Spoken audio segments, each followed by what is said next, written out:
آج کی دنیا میں ہر انسان پریشان نظر آتا ہے۔ مال و دولت رکھنے والے بھی پریشان ہیں،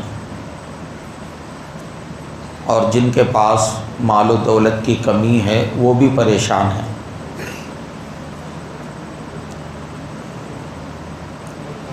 ترقی یافتہ ملکوں میں رہنے والے بھی پریشان ہیں، اور پسماندہ علاقوں میں رہنے والے لوگ بھی پریشان ہیں۔ ارباب اقتدار یعنی حکومت اور سلطنت کے مالک بھی پریشان ہیں، اور جو لوگ رعایا ہیں اور عام طبقے سے تعلق رکھتے ہیں وہ بھی پریشان ہیں۔ شہر کے رہنے والے بھی پریشان ہیں، گاؤں دیہاتوں کے رہنے والے بھی پریشان ہیں۔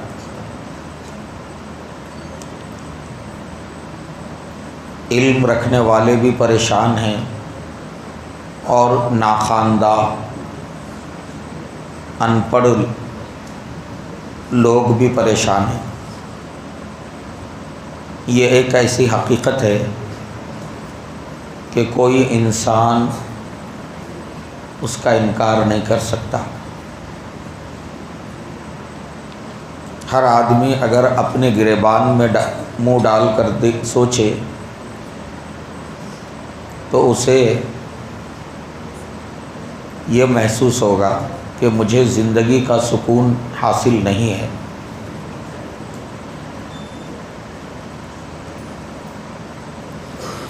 انسان پریشان ہے، یہ ایک حقیقت ہے۔ دوسری حقیقت یہ ہے کہ ہماری ساری پریشانیوں کی بنیاد ہمارے گناہ ہیں۔ یہ ایک اٹل حقیقت ہے، اس سے انکار نہیں کیا جا سکتا۔ ہماری ساری پریشانیوں کی وجہ ہمارے گناہ ہیں، اور یہ اللہ اور اس کے رسول کی ضمانت ہے، یعنی اللہ اور اس کے رسول نے اس بات کی گارنٹی دی ہے کہ جس دن انسان گناہوں سے کنارہ کش ہو جائیں گے اور گناہوں سے پاک زندگی گزارنے لگیں گے، اس دن ان کی ساری پریشانیاں دور ہو جائیں گی۔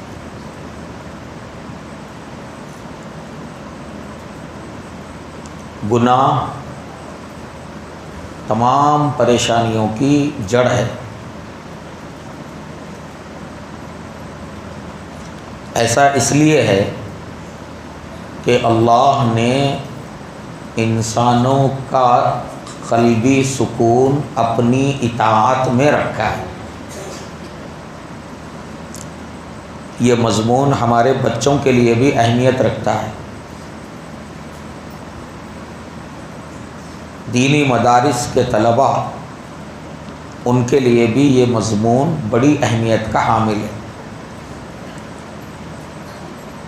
میرے عزیز بچوں، آپ نورانی ماحول میں رہتے ہیں۔ نورانی ماحول میں رہتے ہو، 24 گھنٹے قال اللہ اور قال الرسول کی گونج سنائی دیتی رہتی ہے۔ آپ سے کوئی بڑے بڑے گناہ تو نہیں ہوتے، لیکن آپ اگر یہ چاہتے ہیں کہ آپ جلد حافظ بنیں اور بہترین حافظ بنیں، اور آپ کی یادداشت مضبوط ہو جائے، جتنا آپ یاد کریں وہ یاد رہنے لگے، آموختہ پختہ ہو، تو اس کے لیے چھوٹے موٹے جو گناہ ہیں ان سے بھی آپ بچنے کا اہتمام کریں تو یہ آپ کی تعلیم میں بہت زیادہ معاون و مددگار ہوگا۔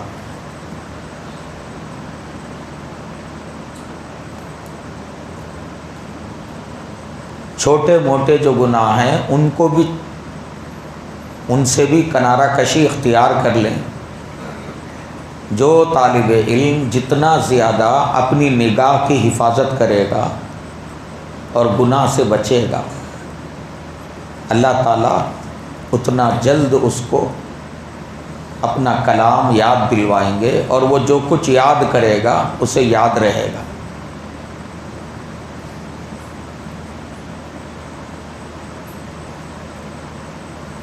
مدرسے کی زندگی میں ایک طالب علم کے لیے جہاں وقت پر کھانا، وقت پر سونا، وقت پر پڑھنا، جو سبق دیا گیا ہے اسے یاد کرنا، یہ آپ کے ضوابط میں شامل ہے نا۔ اسی طرح سے آپ کے لیے ایک اہم ضابطہ ہر قسم کے گناہ سے بچنا بھی ہے۔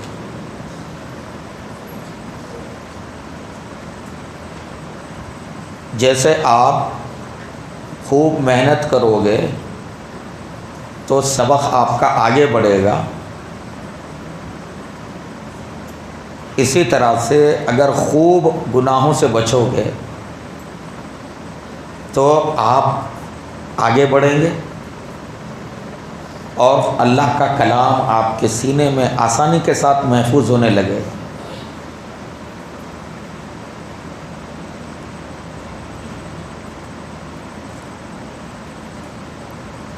اسی لیے بڑے بڑے مشائخ اور اہل علم دینی مدرسوں کے اندر طلباء کو جن باتوں کی خصوصی نصیحت فرماتے ہیں ان میں سے یہ ایک اہم بات ہوتی ہے گناہوں سے بچنے کی۔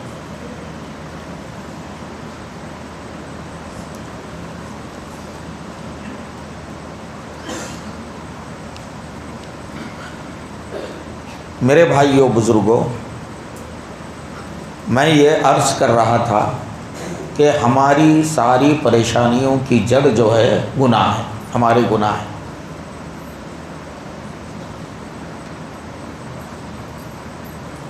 کوئی اگر روزی میں بے برکتی سے پریشان ہے، اس کی کمائی اسے کافی نہیں ہو رہی ہے، روزی کے لیے پریشان ہے، تو آزما کر دیکھے، گناہ چھوڑے، اللہ تعالیٰ اس کے لیے روزی میں برکت عطا فرمائیں۔ کوئی بیماری میں مبتلا ہے، سچی توبہ کر کے گناہ سے بچنے کا اہتمام کرنے لگے، اللہ تبارک و تعالیٰ اسے صحت کی نعمت عطا فرمائیں۔ میرے بھائیوں بزرگوں، جب گناہ اتنی خطرناک چیز ہے اور ہمیں اس کا اقرار اور اعتراف ہے کہ ہماری ساری پریشانیوں کی جڑ یہ ہمارے گناہ ہیں، تو بتائیے گناہ سے بچنا چاہیے یا نہیں بچنا چاہیے؟ بچنا چاہیے۔ اور ایسا نہیں ہے کہ ہم گناہ سے بچنا نہیں چاہتے، ہم میں کا ہر بندہ گناہ سے بچنا چاہتا ہے۔ میرے بھائیوں بزرگوں، گناہ سے بچنے کے لیے کیا کرنا چاہیے؟ گناہ سے بچنے کے لیے اللہ اور اس کے رسول صلی اللہ علیہ وسلم نے جو طریقہ بتایا ہے، اس میں سے ایک طریقہ ہے گناہوں کے نقصانات کو بار بار سوچتے رہنا۔ اللہ نے انسان کی فطرت میں دو چیزیں رکھی ہیں، ایک کو جلب منفعت کہتے ہیں اور دوسری کو دفع مضرت کہتے ہیں۔ جلب منفعت کا مطلب ہوتا ہے کہ انسان کی فطرت میں اللہ نے یہ چیز رکھی ہے کہ آدمی فائدے کی چیز کی طرف لپکتا ہے، جس میں ہمارا فائدہ ہے ہم اسے حاصل کرنے کی کوشش کرتے ہیں، اس کے لیے ہمیں کسی کے بتانے کی ضرورت نہیں محسوس ہوتی۔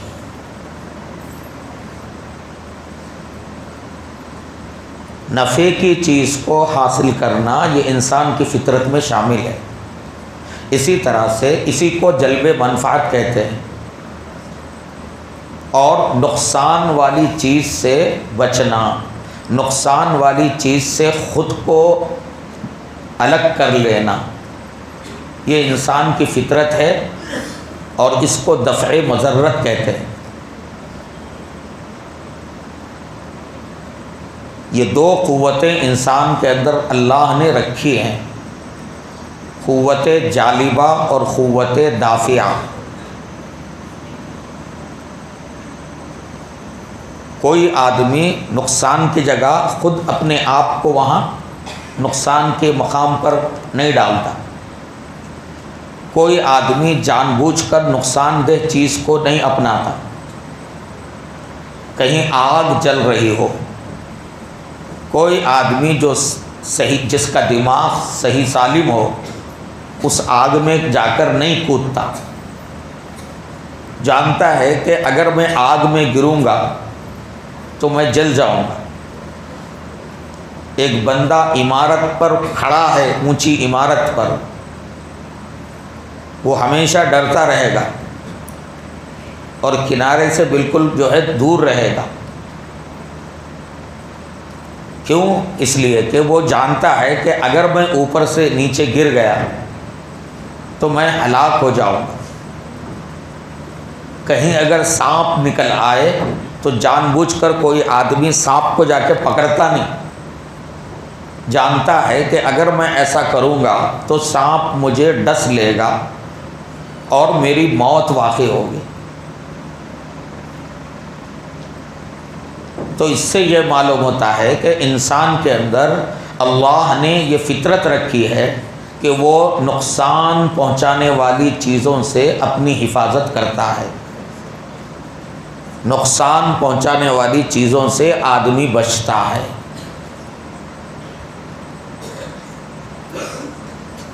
اسی لیے جب یہ فطرت اللہ نے ہمارے اندر رکھی ہے تو گناہ جو ہے سب سے زیادہ نقصان پہنچانے والے ہیں، اس لیے آدمی کو گناہ سے بچنا چاہیے۔ اسی لیے علماء نے، مشائخ نے گناہوں سے بچنے کی جو ترتیب بتائی ہے، اس میں سے پہلا کام یہ ہے کہ آدمی گناہوں کے نقصانات کو سوچتا رہے، چونکہ نقصان سے بچنے کی فطرت انسان کے اندر ہے۔ تو جب ہم گناہوں کے نقصانات کو سوچیں گے، بار بار اس کا مذاکرہ کریں گے، تو ہمارے لیے گناہوں سے بچنا آسان ہوگا۔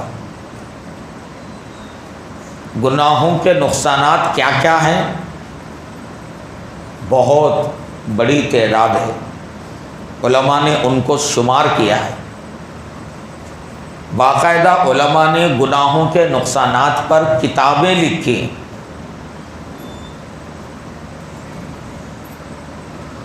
گناہوں کے دنیاوی نقصانات بھی ہیں اور گناہوں کے اخروی نقصانات بھی ہیں۔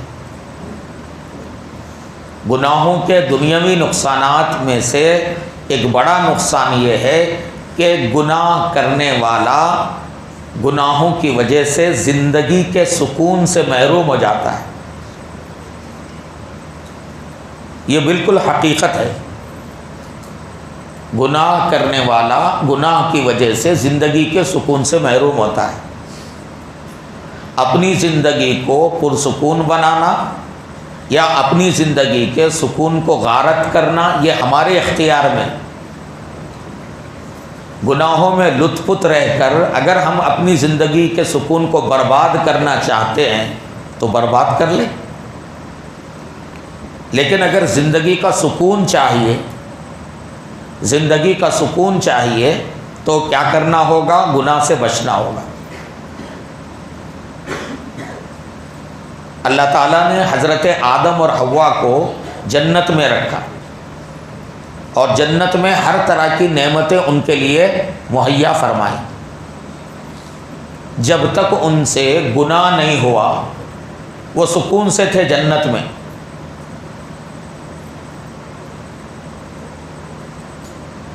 سکون سے تھے۔ اللہ نے کہا کہ وَكُلَا مِنْهَا رَغَدًا حَيْثُ شِئْتُمَا، یہ جنت ہے، اس کی نعمتیں ہیں، جہاں سے چاہو جو چاہے استعمال کرو۔ جب تک ان سے گناہ سرزد نہیں ہوا وہ دونوں سکون میں تھے۔ ان کو جنت جیسی سکون کی جگہ سے کب نکالا گیا؟ جب اللہ کا حکم ان سے ٹوٹا۔ گناہ کا مطلب کیا ہے؟ گناہ کہتے ہیں خدا و رسول کے حکم کو توڑنے کو۔ ہر وہ چیز جس میں خدا و رسول کا حکم ٹوٹ رہا ہو وہ گناہ کے دائرے میں آتی۔ اللہ نے ان دونوں سے کہا تھا کہ فلاں درخت کا پھل تم کو نہیں کھانا ہے۔ جن چیزوں سے اللہ نے منع کیا ہے آدمی اگر ان چیزوں میں پڑ جائے تو اس کو گناہ بولتے۔ تو جو ہی اللہ کا حکم ٹوٹا فوراً پریشانی آ گئی۔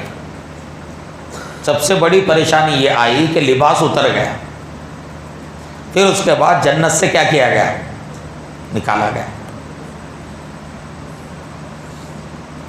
اس لیے میرے بھائیوں بزرگوں، ہم اس حقیقت کو بار بار ذکر کرتے رہیں کہ گناہ سراسر نقصان کی چیز ہے۔ سب سے بڑا نقصان گناہ کا زندگی کا سکون چلے جانا، زندگی کے سکون سے محروم ہونا۔ آدمی ازدواجی زندگی گزار رہا ہے، میاں بیوی شادی ہوئی ماشاءاللہ،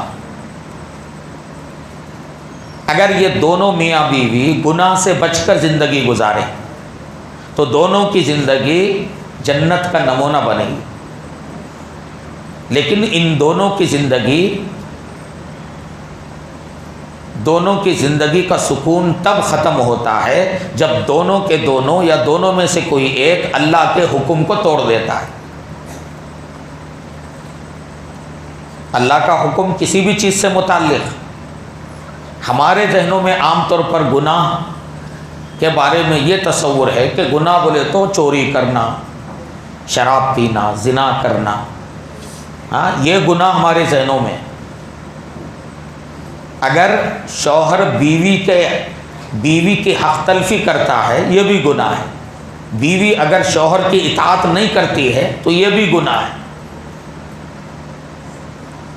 اولاد اگر ماں باپ کی فرمانبرداری نہیں کرتی ہے یہ بھی گناہ ہے، طالب علم اگر استاد کی بات کو نظر انداز کر دیتا ہے، استاد کی نصیحت پر اگر عمل نہیں کرتا ہے تو یہ بھی گناہ ہے۔ تو گناہ کا سب سے بڑا نقصان زندگی کے سکون سے محرومی ہے، اور گناہ کا دوسرا نقصان اپنی صحت کی بربادی ہے۔ آدمی تجربہ کر سکتا ہے، اگر صحت کی حفاظت چاہیے، صحت میں ایک تو جسمانی صحت ہوتی ہے اور ایک ہوتی ہے ذہنی اور نفسیاتی صحت۔ نفسیاتی صحت ہو یا جسمانی صحت ہو، اگر ہم برقرار رکھنا ہے گناہوں سے بچنا۔ نظر کا گناہ ہم سے ہوا، ایسا نوجوان جو نظر کے گناہ میں مبتلا رہتا ہے اللہ تعالیٰ اس کی صحت کو برباد کر دیتا، اسے رات میں نیند نہیں آتی، اس کا ذہن جو ہے بالکل منتشر ہو جاتا، وہ ہمیشہ جو ہے پریشان نظر آئے گا۔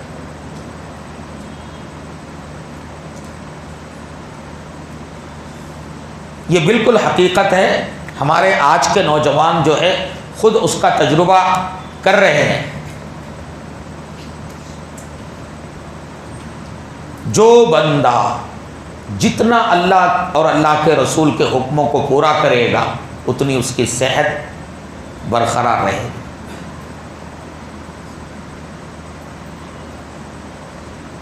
اللہ اور اس کے رسول نے حکم دیا ہے کسی سے حسد مت کرو، حسد مت کرو کہا، حسد کو بہت بڑا گناہ فرمایا،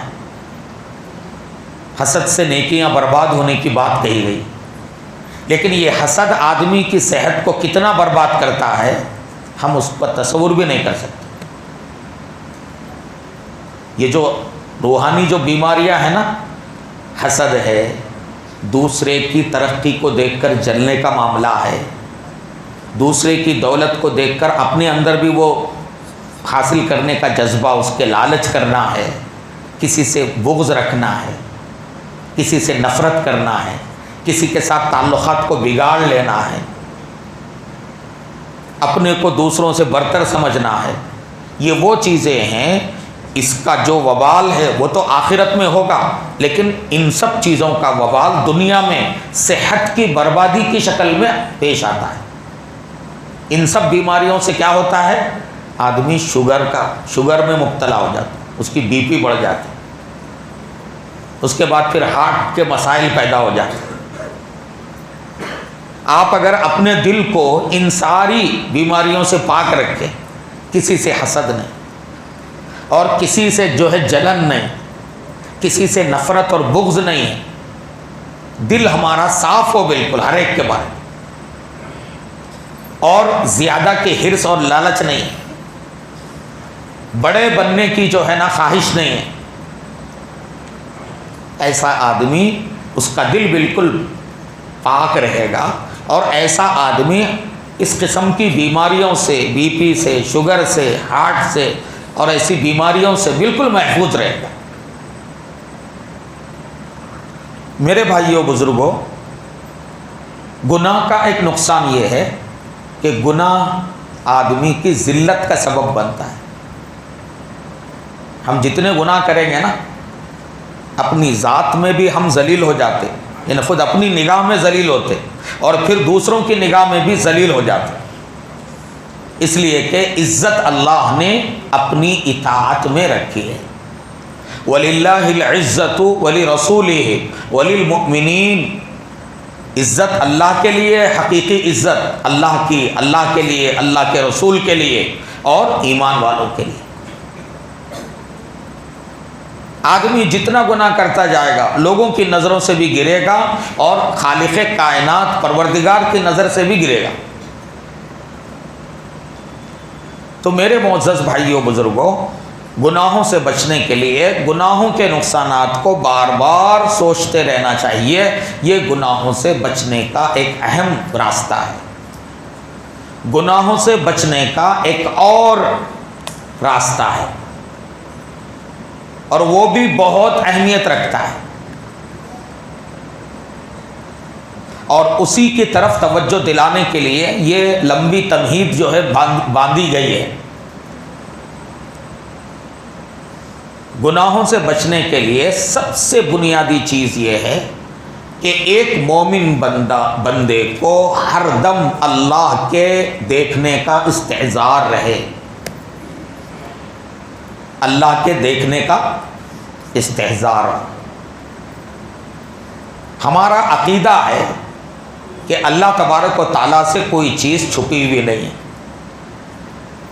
یہ ہمارے بچے قرآن مجید یاد کرتے ہیں تو قرآن کو یاد کرتے ہوئے جگہ جگہ یہ آیتیں آتی ہیں جس میں اللہ فرماتے ہیں واللہ خبیر بما تعملون، واللہ بصیر بما تعملون، یا واللہ بما تعملون بصیر، تم جو بھی کر رہے ہو اللہ اس سے باخبر ہے، تم جو بھی کر رہے ہو اللہ تعالیٰ اسے دیکھ رہا ہے۔ وَهُوَ مَعَكُمْ أَيْنَمَا كُنْتُمْ، اللہ فرماتے ہیں کہ تم جہاں بھی رہو اللہ تمہارے ساتھ ہے، اپنے کو تم تنہا مت سمجھو۔ اللہ تعالیٰ فرماتے ہیں انسان کو، اے انسان الم یعلم بأن اللہ یرا، کیا انسان یہ نہیں جانتا کہ اللہ اسے دیکھ رہا ہے؟ یہ اللہ کا ہر دم استحضار ایک آدمی کو گناہ سے بچاتا ہے۔